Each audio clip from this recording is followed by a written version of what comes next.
All right. Oh man, we've been talking for a long time. How can we finally run Python code? I want to start coding, right? Let's download this translation service, right? Well, I'm sorry. Actually, this is something we're going to do later on in the course. And I know what you're thinking. WTF, Andre? But what is this? Kindergarten? I mean, come on. I came here to learn Python. Start teaching me Python. And I know. And don't worry, in this course, we're going to get you to have a professional setup with Python so that when you go into the workforce, you are doing what you're supposed to be doing. We're going to learn how to have all of these set up. First, we're going to have our terminal or command line where we can run Python from right in what we call a REPL. And then we're also going to use code editors like Sublime Text and Visual Studio Code. We're also going to use IDEs, or integrated developer environments, like PyCharm and Spyder. And we're also going to use Jupyter notebooks. And I'm going to show you how to set up all of these on your computer, what the pros and cons of using each are, and how some of them might be used for machine learning, while others might be used for writing quick scripts.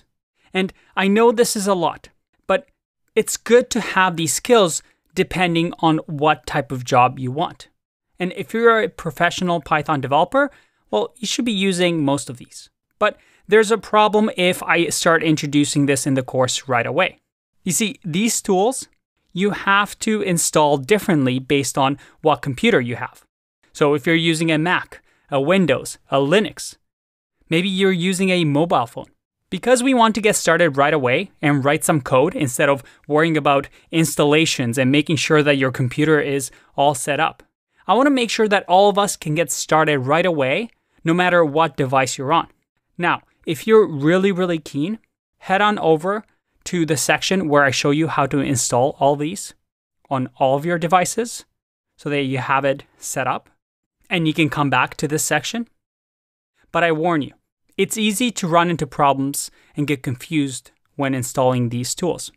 So I recommend sticking with what I'm about to show you, and I promise we will get you this professional setup. No other course is going to teach you all these things. But before I dive into these, we need to learn, well, we need to be able to just have fun and write some code.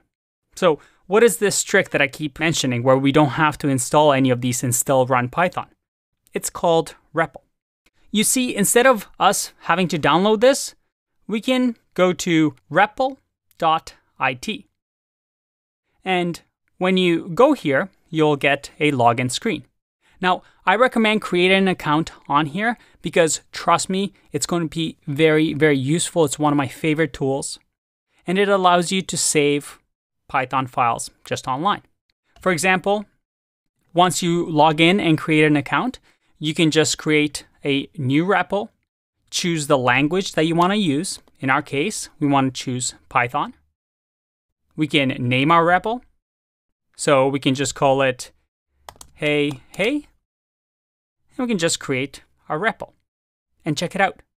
Right away, we have, without ever downloading this Python translation service, we can actually start writing Python right here in our browsers. And this is going to work for anybody that has an internet connection and a browser because this interpreter just runs automatically here.